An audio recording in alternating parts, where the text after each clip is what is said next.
Science and Hi safety. guys, it's Maraming Vloggy. kababaihan ang walang nararamdaman o asymptomatic kaya hindi nila alam na meron sila nito.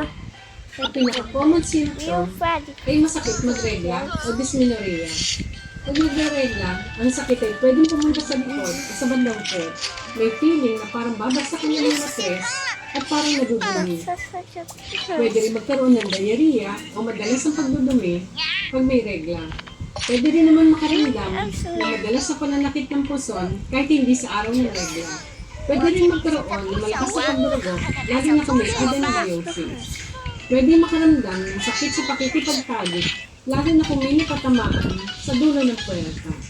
Dahil ang endometriosis ay pwedeng kumalat sa ibang parte ng katawan.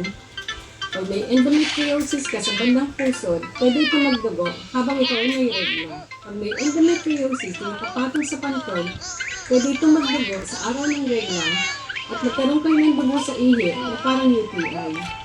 Pag may nakapatong na endometriotic implant sa bituka, pwede magkaroon ng dugo sa dumi sa araw din na inyong regla. Hindi common ang mga ito, pero kung may endometriosis sa brain, pwede ka mag-procedure. Kung may endometriosis sa lungs, pwede magkadugo ang inyong plema. Ano ba mga complications kung meron kang endometriosis? Every time po na nagre-regla tayo, dumudugo din ang mga implants. Pag dumudugo ang mga ito, pwede ito maging irritant, parang siyang glue na pinagbibigit niya ang mga organs natin. Example, pwedeng dumikit ang matres sa pantog, pwedeng dumikit ang matres sa bituka, pwedeng dumikit ang ovary sa matres, pwedeng mag-distort o mag-iba ang forma ng fallopian tubes. Ang implants ay may inflammatory cells kaya pwedeng mamaga ang ating organs. Ang lahat ng mga ito ay pwede maging dahilan ng chronic pelvic pain, o matagalang pangipit ng puson, at infertility o hirap sa pagbubuntis. Kung sakaling nabuntis naman ng isang babae, may chance na pwede itong makulang, mag-premature labor, pwede hindi lumaki ng magandang baby, pwede maging prone sa infection, at pwede maging prone rin sa pregnancy-induced hypertension. Maliban sa symptoms, paano ba malalaman kung meron kang endometriosis? Pwedeng gawin ang transvaginal ultrasound. Malalaman lang ng endometriosis kung may nakitang cyst sa ovaries. Ang tawag sa cyst na to ay endometriosis. Ang laman kasi niya ay patay na dugo. Sa ultrasound, malalaman kung may adenomyosis dahil makikitang makapal ang nasa uterus. Pwede rin makita yung cyst. Ang laman kasi niya ay patay na dugo. Sa ultrasound, malalaman kung may adenomyosis dahil makikitang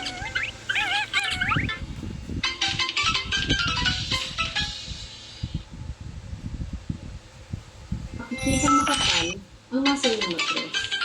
Pwede rin makita ito sa magnetic resonance imaging or MRI, pero hindi ito karaniwang ginagawa. Ang pinakamagandang paraan lang para malaman kung meron kang endometriosis ay tinatawag na laparoscopy. Nagpapasok ng camera sa loob ng tiyan at dito makikita ang mga implants at cyst sa ovaries. Hindi na rin ito kadalasang ginagawa kung diagnostic lang. Ginagawa ito kung may tatanggalin na cyst at magtatanggal ng implants. Ano ba ang gamutan sa endometriosis at adenomyosis? Walang gamot na makakatanggal ng endometriosis at adenomyosis. Ang mga gamot ay binibigay lang para mabawasan ang sakit na nararamdaman. Ang gamutan din ay base sa kagustuhan din ng isang babae na magbuntis. Para mabawasan ang sakit, pwede magbigay ng non-steroidal anti-inflammatory drugs kamukha ng ibuprofen, mefenamic, paracetamol at iba pa.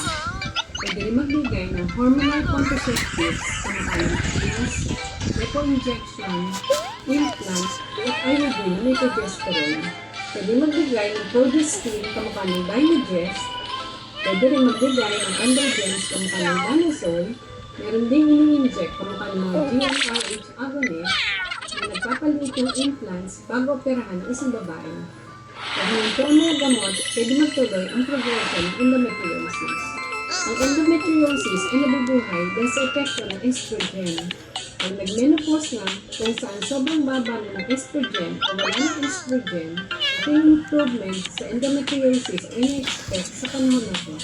Sa mga gustong mabuntis, Pwede magbigay ng mapangpalabas ng itlog galing sa ovary at gawin ang intrauterine insemination at in vitro fertilization. Maliban sa medical treatment, pwede rin makatulong ang surgery. Pwede gawin ang operative laparoscopy para magtanggal ng cyst at implants. Pwede rin makarotomy o mas magpong hiwa para magtanggal ng cyst. Pag wala na rin balak magbuntis sa isang babae, pwedeng tanggalin ng buong matres kasama ng ovaryo at tubo. Ang tawag dyan ay hysterectomy. May bagong procedure, ang high-intensity focused ultrasound na sinisira ang endometriotic implants gamit ang heat o init. Para mabawasan ang pain na nararamdaman sa endometriosis, magandang i-consider ang inyong diet at lifestyle. Importante na kumain ng maraming prutas at gulay, kumuha ng protein sa isda, magandang omega-3 fatty acids, pwedeng makatulong ang ginger, turmeric, curcumin para mabawasan ng pain. Bawasan ang pagkain ng red meat, processed foods, dairy products at added sugar.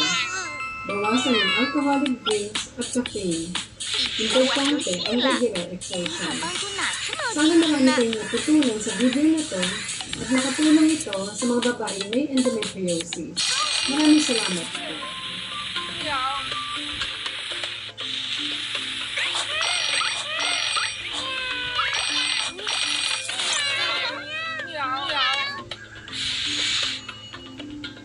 Adenomyosis is a potential.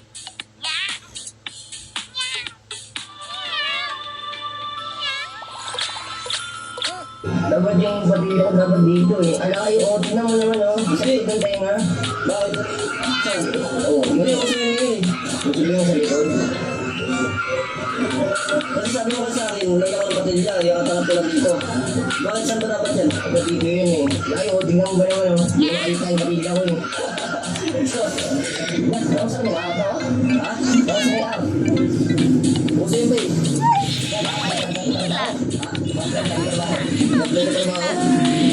Uso yun, ayun yung uso dito nila. Hindi naman nagtaas ng ano mo, dapat dito yung boss. Ha? Dapat dito yan. Uso kasi yung boss eh. Saan nga ito na oh? Sabi mo kasi may katulad patilya eh. Uso yung boss eh. Tatawa na naman ito sa trabaho. Nakapasok na yung sabi mo si Dick. Sabi mo, ikaw eh. Nagkantas lang ano yan, mga bakit ko. Hindi ka ba dito yan?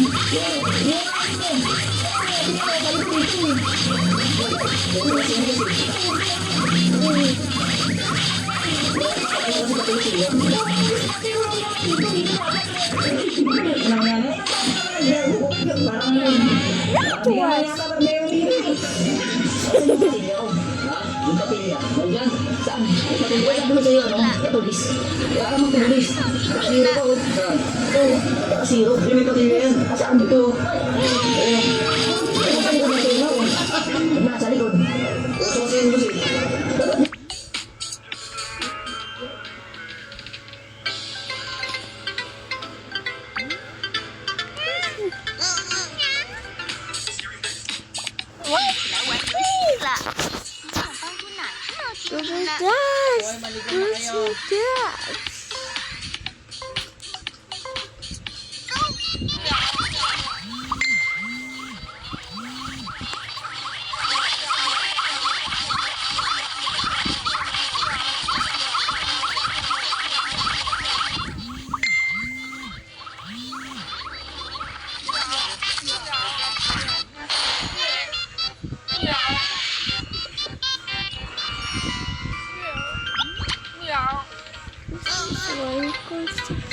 来玩游戏了，你想帮助哪只猫精灵呢？ Santa Cruz.